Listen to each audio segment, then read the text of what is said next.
Sober Fierce, Episode 6. Start sobriety off right by planning your diet for balanced nutrition with Carruth. Hi, I'm Erin Frame, and I am here with another episode of Finding Your Sober Fierce, Reframe Your Future. So if anybody's listened to my first few podcasts or watched them, you kind of know that I'm on this sober journey, and I started not drinking as of the first of the year. So I'm pumped. Yeah, whoop, whoop. And one of the reasons I feel like I am to the amount of days that I am is because of this amazing person that agreed to let me question her today, Carruth, who owns Fit Body Boot Camp in like on the east side Rincon area in Tucson, Arizona. And I just want to welcome you to my podcast. Thanks for coming. No, thank you, Erin. Thank you. You're amazing. Oh, no, you're amazing. Yeah, just such an inspiration every day. Yay, I'm so happy we're friends. So love what you do in the Foothills community, and you do so much good stuff up there for all the residents. I love it up here. I love all of Tucson though, all of it, but I love it up here for sure. So, one of the things I think about taking on the journey of being alcohol free can be, there's a lot. I mean, there's a lot to it, and I do believe some of it's timing, but I also do believe there's a lot of planning involved, because I've tried before in the past and I just hadn't had my ducks in a row. So, one thing that Carol had done for me is really kind of help me kind of set up an exercise plan, which was great, but also really talked to me about my eating habits. And one thing I was telling Carol before this is that I would actually compensate for the alcohol I was drinking in my calories per day. Well, think about that. When I'm drinking 5 glasses of wine, that's like 1,200 calories. That's not even enough to like eat. So you can see why people are overweight usually when they drink. So I thought that maybe we could touch a little bit on those two topics today, kind of getting yourself in that right headspace when it comes to your diet and what your body might kind of go through, when it does kind of take those calories out of it. So maybe you could start with diet, if that's okay. That sounds amazing. Yeah, it's right up my realm here. But I love how you talked about your headspace, right? And getting your kind of head and your mind right behind, what the bigger picture is going on here. So first of all, I think when you came through our doors and we started to meet, I think you were a woman on a mission. So you were very determined. You had the right mindset, that you had made up your mind that you weren't happy with the way you were feeling, and you were really at a point where you were noticing negative changes in your body, that you finally got to, I think, like a point where you knew it was time to change, right? So when there's change, it's not always the change that's hard, right? Because we have changes in our life every day, and we adapt, we pivot, we overcome. It's really that transition, right? It's that transition in the change where we have to, either stop doing or start to do something that we never have before, and we're resistant to it, right? Totally. So you're talking about a plan, right? So you have to put those steps in place. Yep. From the expert, right? People who've done this, someone who maybe has had that prior experience, so that you can kind of put the pieces of the puzzle from your past together, why things aren't working, and work a plan, a strategy out that's going to help you be successful, right? And have that accountability and support that's going to help you see it through as well. So absolutely. I mean, taking on,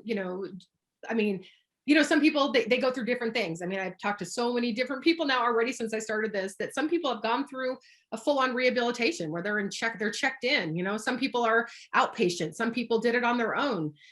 There's so many different kind of levels, but honestly, especially when you've been drinking for a really long time, it's like your body is so used to that routine and that diet and that everything. It's like when you take that out, no wonder people fail. Like if you don't know to kind of replace those calories or replace that, like we talked about the powder that I take, and we're going to talk, I'm sure, more about that, but it has the electrolytes and it has like things in it that that nourish your body, and your body needs that to kind of like give you the strength to fight alcohol, really, and to fight that craving.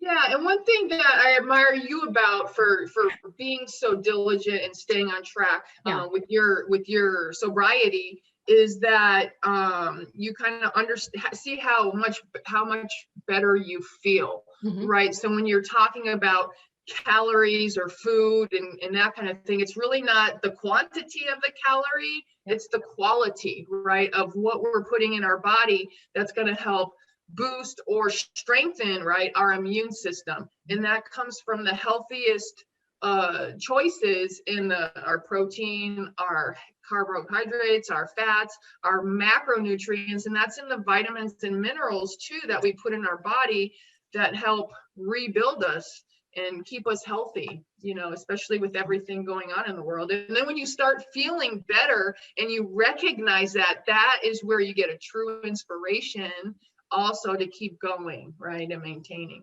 Absolutely. And, I think about that. I mean, alcohol obviously gives the body something that it thinks it wants, that does help kind of numb maybe anxiety or stresses and things like that. But I mean, what I'm finding is since I've started eating right, and taking in the proper amount of calories, I had no idea. When you said I wasn't eating enough, my mind was blown. And it's funny, it's like I'm not just dropping weight super fast. And that's what I want. I want to slowly, and it's not even about the weight so much. We've talked about this. It's really about how I feel, how I look in my jeans, that kind of thing. But with the proper nutrients in your body, I think it can really help with that kind of withdrawal. And I'm not an expert by any means, but my guess is that it would have to help. If you're putting the proper foods in your body and the proper nutrients and the electrolytes and you're drinking enough water, which we'll talk about, it can only help you be successful if you are taking on this alcohol-free, lifestyle. Absolutely. Yeah. And of course, one thing she preaches to me, and I love it, is the amount of water. You're supposed to drink double your or half your weight in ounces of water. So that's 80 for me, or roughly. And I'm getting it ever since I started it. I have no problem. And before that, I'd forget to drink water. It'd be 4:00 in the afternoon. And I would be, did I drink water other than to take my pill this morning? I don't think so. Well, I know. It's like, it's so funny because if you think about it, what are we made up of? 70%. What's like 70% of our body made up of? Water. Exactly. Right? So, when you think about it, there's lots of forms of water out here. And a lot of times I talk about it and it might not sound great or pleasing, but, you could have like this free flowing river of a beautiful river. You can see through it. The sun shines through it. It reflects, beauty. And, you can see the life in the water and the flowing, or you can have a mucky swamp, right? Where it's stagnant and nothing can live in it, right? So think about how water is and how that does to our body and cleansing our liver, our kidney, our organs, our systems of elimination, down to that our lungs, down to our heart, down to that cellular level, and especially our brain health, right? Yep. And being able to think right and having our mind right as well, right? With alcohol, I mean, I just was my brain was just mushy. Like I could feel that I was like, I couldn't grab things, and I'm like, I am far too young for this. And I'll tell you, since I stopped drinking, I don't have that problem anymore. So much of what alcohol does, and I know a lot of people who have experienced this and do experience this. It's like, it's not too late, No, right. So I guess, when it comes to eating, another thing is making sure you track what you're eating. And I was on Weight Watchers years ago, and that's the one thing that they preach, that and drinking your water.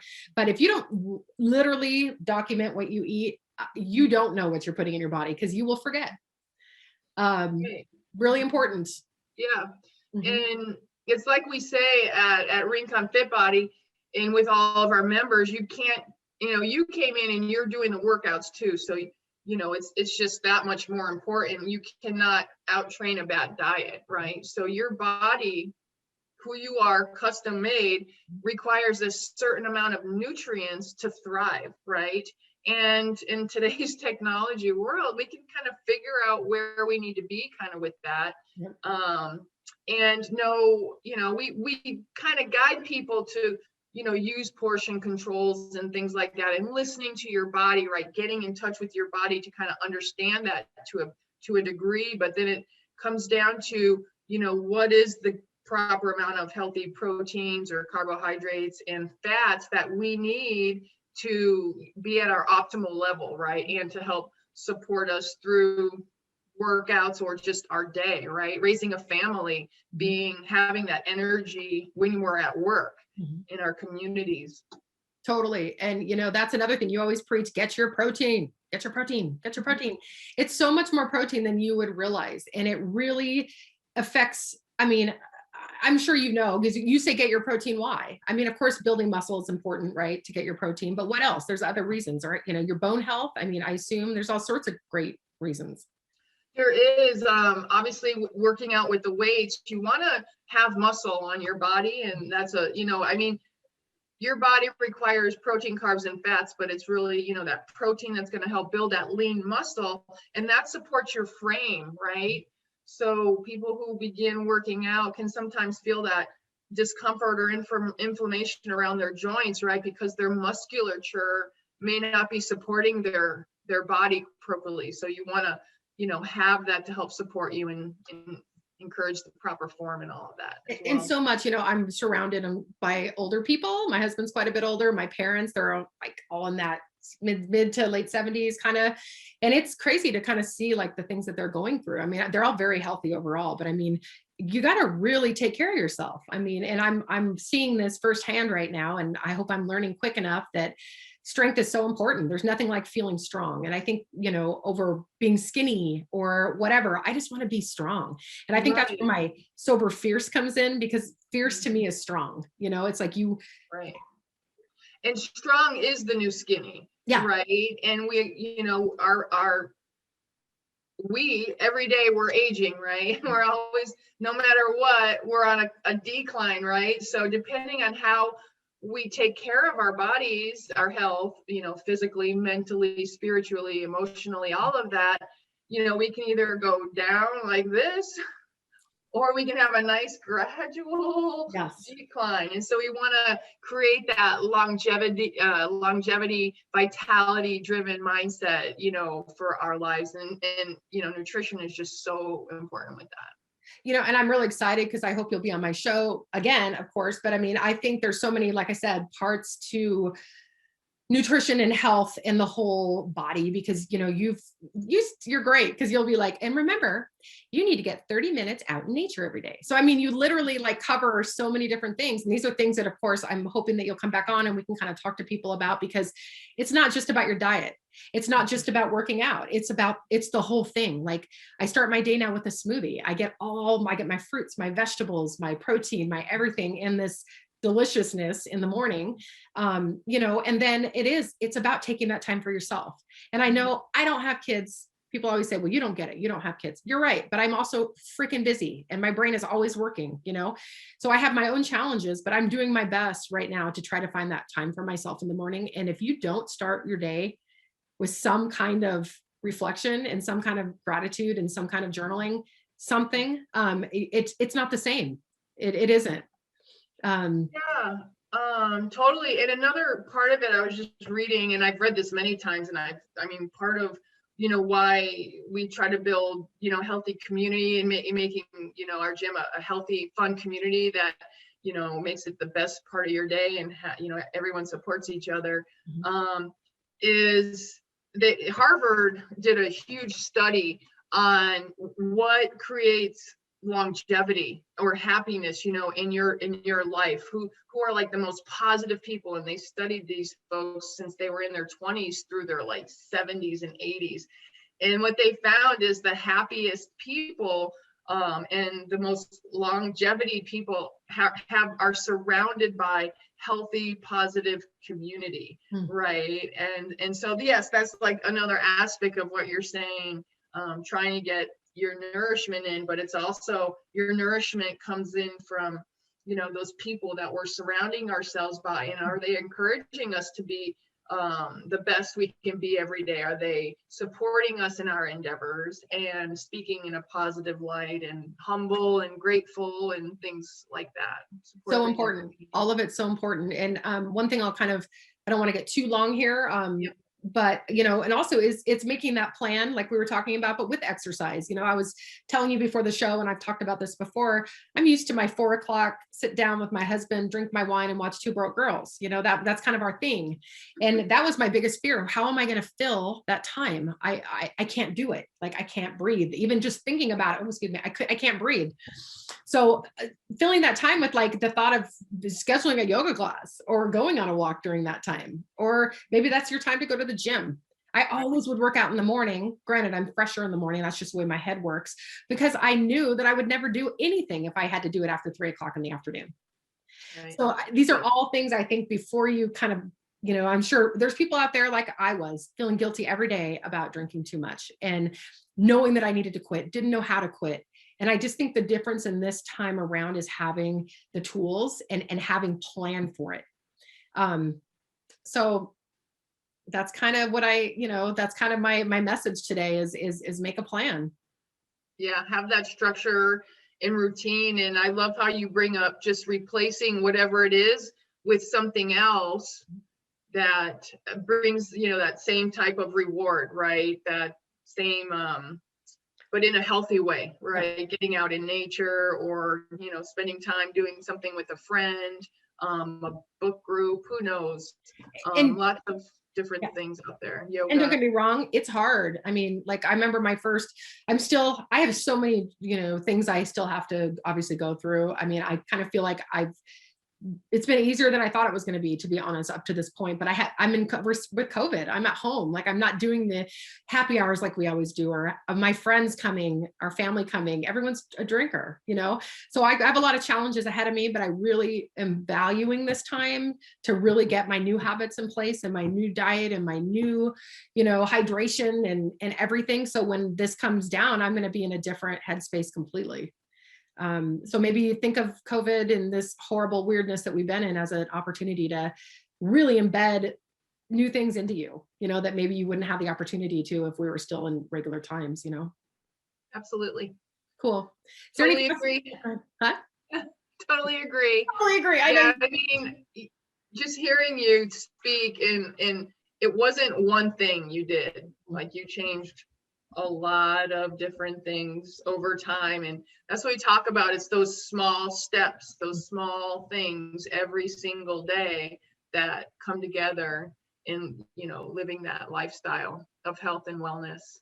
And, and one last thing I'll end on here is going down, and like actually meeting with you when I did at your Rincon location, and you have that great, machine thing that measures, doesn't just weigh you, but it tells you how much fat compared to lean fat to fat to muscle to bone, everything. And it really gives you a great kind of overview where you can really kind of break down. And I think that after someone's been drinking for a really long period of time, I mean, things are all messed up in your body. Your body is not supposed to be collecting fat, maybe where it is collecting fat is my guess. Like, and you were able to say, by increasing the healthier foods I was getting, I mean, it's like, it's actually starting to kind of like get rid of like that lower gross thing around that muffin top kind of crap that is totally it can be from food, but I know for a fact it was a lot of alcohol for me. So, right. Yeah. Okay. This was awesome. I just want to thank you so much for coming on. And I hope that you'll be a regular guest, because I think that this is such a huge part of somebody. And it doesn't even have to be sobriety. It could be any crazy addiction, habit that you have. You have to plan for it. You have to get the right people on your side in the right, program. So. Right. Exactly. And just to finish one thing we start with everyone is goal setting, but we have their plan. Like you actually write out exactly everything that we're going to do in this challenge to change. So yeah, just getting it all out there on paper, visualizing it, that whole perspective and that whole visionary mindedness. Yes, you gotta envision it. There's a great meditation I'll post too, because that's my favorite one. I think I sent it to you, the manifesting or whatever. It's a great one. Envision yourself where you want to be, when you want to be, how you want to look, the whole 9 yards. It's amazing. So that's it. We're going to end because I have a feeling you and I could talk forever. So I know we're bad. We're bad. I know. We're so bad. We're good. Whatever. Okay. So I guess until next time, please find your sober fierce. Even if it's not about sobriety, it's about anything. Just be fierce, because I think, like you talked about, just kind of like taking on that persona of somebody that can just kick ass. If it's not maybe your personality, you can do it. So, you're amazing. That's it. So bye guys. Until next time. Bye.